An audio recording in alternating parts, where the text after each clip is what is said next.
Hello guys, this side निकी और आप देख रहे हैं अपना YouTube channel IQ students point. So next unit जो है हमारी वो है अनार्किस्ट अराजकतावादी। ये शुरू करने से पहले मैं आपको शॉर्ट में बताती हूँ कि अराजकतावादियों का थॉट होता क्या है। एक्चुअली में इन लोगों का ये मानना होता है कि ह्यूमन नेचर में ही फ्रीडम, जस्टिस, इक्वालिटी ये सब कुछ पहले से ही होती है। ठीक है, मतलब जब राइट टू लाइफ है, जीवन जीने का अधिकार है, एक बच्चा जन्म लेता है उसको तभी से ये सारे राइट्स मिल जाते हैं। प्राकृतिक तौर पे उसको ये ज़रूरत नहीं पड़ती कि वो कॉन्स्टिट्यूशन उसको वो सारी चीज़ें प्रोवाइड करे। मानव समाज किसी बिना बाहरी इंटरफेयर के शांति से अपनी लाइफ स्पेंड कर सकता है और इंसान अपने खुद पर शासन कर सकता है। उसको किसी के शासन की ज़रूरत नहीं होती है। अराजकतावादियों का थॉट ये है एक्चुअली में। आओ अब पढ़ते हैं और डीपली कि ये लोग क्या कहना चाहते हैं, क्या करना चाहते हैं। ओके, अराजकतावाद अनार्किस्म एक राजनीतिक दर्शन है जो स्वैच्छिक संस्थाओं पर आधारित स्वाभिशासित समाजों की वकालत करता है। इनका वर्णन अक्सर राज्यहीन समाजों के रूप में होता है। बहुत सारे लेखकों ने इसे बहुत स्पेशलाइजेशन के तौर पर रखा है कि ये एक पर्सपेक्टिव ऐसा है कि ये अपने आप में बहुत स्पेशल है। और ऑब्वियसली है भी, क्योंकि कि यही तो बोल रहा है ना कि इंसान जो है वो पैदा ही फ्रीडम और जस्टिस और इन सब के लिए हुआ है। तो आप उसको ये बोल बोल के क्यों बता रहे हो कि हम तुझे फ्रीडम दे रहे हैं या हम तुझे आज़ादी इक्वालिटी दे रहे हैं। ठीक है, ये राजनीति की वो विचारधारा है जिसमें राज्य की उपस्थिति को अनावश्यक माना जाता है। ये बात मैंने आपको शुरू में बता दी कि भाई ये लोग बोल रहे हैं कि आप लोग ये बात समझ लो अच्छे से कि राज्य का कोई हस्तक्षेप नहीं है इसके अंदर, कोई इंटरफेयर नहीं है इसके अंदर। जो है इंसान का है सब कुछ, कोई मसला नहीं पड़ेगा। ठीक है, ये मैंने आपको इंग्लिश में यहाँ पर ये डेफिनेशंस शो करी हैं जो मैंने अभी आपको पढ़ाया है। तो इसके अलावा ना ये इस तरीके की बात पर बोलते हैं कि एक जनरली इंसान कहीं ना कहीं हद से ज़्यादा केसेस में ऑनेस्ट होता है, क्योंकि उसको ये डर होता है कि मैं अगर झूठ बोलूँगा तो एक ना एक दिन मेरा झूठ पकड़ा जाएगा या फिर उस झूठ का मुझे नुकसान होगा या बहुत सारी चीज़ें। तो अराजकतावादी पर्सपेक्टिव ये कहता है कि एक इंसान अपने लिए तो खासकर ऑनेस्ट होता है कि वो अगर कोई सच बोल रहा है तो वो अपने लिए बोल रहा है, वो किसी और के लिए नहीं बोल रहा है। ठीक है, तो इन्होंने बोला कि एक इंसान जो होता है वो एक प्रॉपर तरीके से सोसाइटी में रहता है, तो उसके बिहाव पर शासन करना या ये सब कुछ डिवाइड कर दिया गया कि यार तुम समाज में रह रहे हो। तो इसलिए अब अगर एक ही इंसान होता, इंसान से समाज बना, समाज से राज्य बना ना, नगर बना फिर राज्य बना, तो भाई ये वाली चीज़ बहुत ज़्यादा फेस करनी पड़ती है अराजकतावादियों को, क्योंकि इनका तो पर्सपेक्टिव है कि हमें हमारी आज़ादी, हमारा न्याय, हमारा समानता हमें दे दो, हमें तो कुछ भी नहीं चाहिए। आप समाज में रखो, शासन करो, शासक बनो, लेकिन हमें फ़र्क नहीं पड़ता।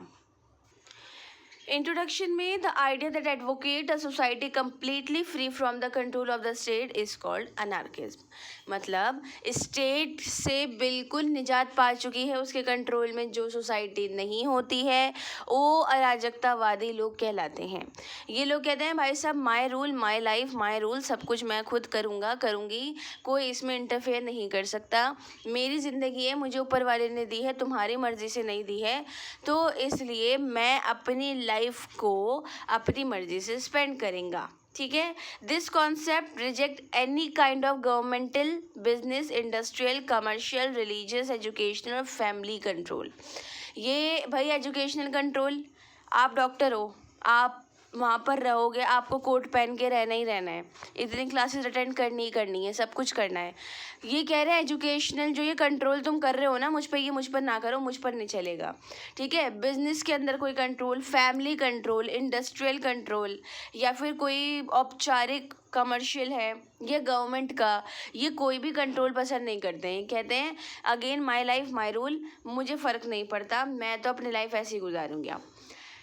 ये बिलीव करते हैं कि इंसान पैदा ही इसलिए हुआ कि उसकी फ्रीडम, उसकी इक्वालिटी, उसका जस्टिस, उसकी खुशियाँ सब कुछ उसके लिए हैं। किसी से भीख मांगकर वो अपनी लाइफ स्पेंड नहीं करेगा। Human society is capable of living in peace, cooperation and production without any external interference and man can govern himself. ठीक है, इन्होंने बोला कि भाई इंसान इतना पागल, बेवकूफ़, जाहिल नहीं है कि वो खुद को नहीं कर पाए गवर्न। तो बेहतर है कि आप लोग इतना पार्टिसिपेशन ना डालो अपना, हम लोग अपनी जैसे लाइफ स्पेंड करना चाहते हैं हमें करने दो। अकॉर्डिंग टू अराजकतावादी, it is not difficult to create a society in which individual freedom will be maximum, material goods will be equally distributed and all people will take personal and social responsibility with mutual consultations। बहुत easy बात है, बहुत normal बात है। इसको सिर्फ ये समझना है कि my life my rule, that's it. इसका यही है, इसका और कुछ नहीं है। ठीक है ना।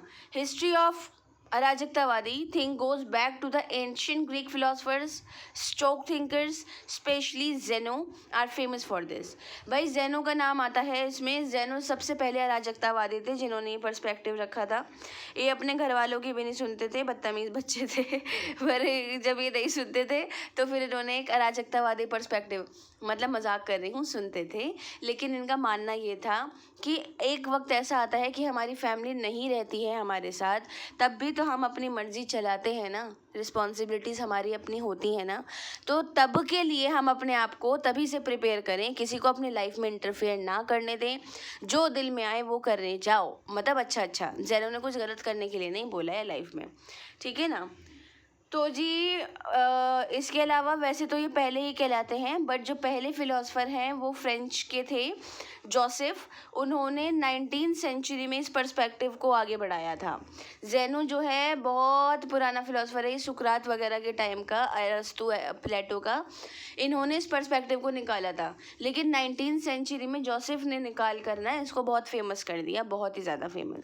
उस टाइम तक भाई बीच में क्रिश्चियन मिशनरीज आ गई, लड़ाई झगड़े, मार पिटाई, कुटाई, गर्दन उड़ रही है, कुछ हो रहा है, औरतों की कोई राइट्स नहीं है, तो भाई अराजकतावादी कहाँ एग्जिस्ट करते हैं। तो इसलिए 19th सेंचुरी में जोसेफ भाई साहब आए, उन्होंने इस चीज़ को फिर आगे बढ़ाया, बोला कि यार अब तो बहुत हो गया, अब मैं बर्दाश्त नहीं कर सकता, मुझे जीनी ही अपनी लाइफ। ठीक है ना। जर्मनी के निहिलिस्ट दार्शनिक मैक्स टर्नर को अराजकतावादी व्यक्तिवाद का प्रमुख चिंतक माना जाता है। इस विचार के मुताबिक व्यक्ति और उसकी संप्रभुता पूरी तरह से अनुल्लंघनीय रहनी चाहिए, मतलब कि कोई भी उसमें पार्टिसिपेट ना करे। स्टर्नर कहते हैं कि व्यक्ति को ईश्वर, राज्य या किसी भी नैतिकता की परवाह किए बगैर अपनी मर्जी से पहलकदमी करनी चाहिए। भाई वो ये तो जो ये इस टाइप के लोग होते हैं, ज़्यादातर नास्तिक होते हैं, वो ईश्वर का भी जो है पार्टिसिपेशन नहीं मांगते हैं। वो कहते हैं कि हाँ एक है नेचर, कुछ है पावर जो कि दुनिया चला रही है, पर आपकी लाइफ में ना किसी का पार्टिसिपेशन नहीं होना चाहिए, ईश्वर का खुद का नहीं होना चाहिए, बाकी लोग तो फिर कोई मायने ही नहीं रखते हैं। 19th सेंचुरी में अमेरिकी अराजकतावादी जोसेफ वॉरेन ने इस तरह के अराजकतावाद के आर्थिक बंदोबस्त का एक खाका पेश करने की कोशिश करी। उन्होंने मेहनत के घंटों का भंडार करने वाले टाइम स्टोर्स की स्थापना करी। उनकी तजवीज़ थी कि श्रम की मुद्रा के ज़रिए लोगों के बीच समतामूलक वाणिज्य हो सकेगा। भाई फिर उन्होंने कहा कि मैं रिस्पॉन्सिबिलिटी लेता हूँ सब लोगों को काम करवाने का, आगे बढ़ाने का, और मैं एक तरीके का काम शुरू कर रहा हूँ, तो सब अपना अपना पार्टिसिपेशन दो इसमें और अपना अपना काम संभालो, मैं थोड़ी कुछ मांग रहा हूँ। इन्होंने इस तरीके से बात रखी। ठीक है। सामूहिकवादी अराजकतावाद के प्रमुख चिंतक बकूनन माने जाते हैं। परस्परतावादी अराजकतावादी का जो है व्यक्तिवादी और सामूहिकवादी पर्सपेक्टिव रहता है, मतलब एक पर्सनल इंसान का और एक पूरे ग्रुप का। ठीक है। परस्परतावादी अराजकतावाद जो होते हैं वो परस्पर रेगुलर एक कंट्रीब्यूशन भी रखते हैं, रिलेशन भी रखते हैं, पर फिर वही वाली बात आ जाती है, क्रिटिसाइज़ करने वाली बात इनको, कि यार जब तुम्हें किसी का इंटरफेयर चाहिए नहीं तो तुम परस्पर किस बात की बात कर रहे हो। पर कोई नहीं, ये लोग करते हैं। ठीक है। ये आपस में बैठते हैं, उठते हैं, आर्थिक इकोनॉमिकल सिचुएशंस पे बात करते हैं, बेसिकली पैसा कमाने की बात करते हैं, फालतू बात नहीं करते हैं। साम्यवादी अराजकतावादी कम्युनलिज्म वाले जो होते हैं, ये कम्युनिज्म वाले एक ऐसे पर्सपेक्टिव पे फोकस करते हैं अपनी पूरी संस्था बनाकर, जिसमें एकता पर ज़्यादा फोकस होता है। और नैसर्गिक गुण जो होते हैं, नैसर्गिक गुण होते हैं ऑफिशियली या वो जो होते हैं कानून वाले अधिकार, कानूनी अधिकार, उस टाइप की चीज़ों पर ज़्यादा फोकस करते हैं। कहते हैं कि अब भाई हम सोसाइटी में तो हैं, तो सरकार तो हस्तक्षेप कर ही रही है, तो जो आपके कानूनी अधिकार हैं आप एटलीस्ट उनको समझो और उसके बिहाफ पर फ़ायदा उठाओ, खूब फ़ायदा उठाओ, ठीक है ना। 19th सेंचुरी में अराजकतावादी पर्सपेक्टिव स्पेन, इटली, बेल्जियम और फ्रांस में बहुत ही ज़्यादा फेमस हुआ। इस बात को आप याद रखिएगा। हमारा जो नेक्स्ट टॉपिक है ये इंट्रो था। उससे पहले का भी आप इंट्रोडक्शन में या फिर अराजकतावादी क्या होते हैं उसमें डाल सकते हैं, वो आपकी मर्ज़ी है। नेक्स्ट क्लास में हम आगे का टॉपिक कंटिन्यू करते हैं। होप सो कि आप लोगों को कोई डाउट नहीं हो। इन केस कोई डाउट, क्वेश्चन या सजेशंस हैं तो आप मुझसे कमेंट बॉक्स या टेलीग्राम चैनल पे पूछ सकते हैं। Thanks for the watching and best of luck all.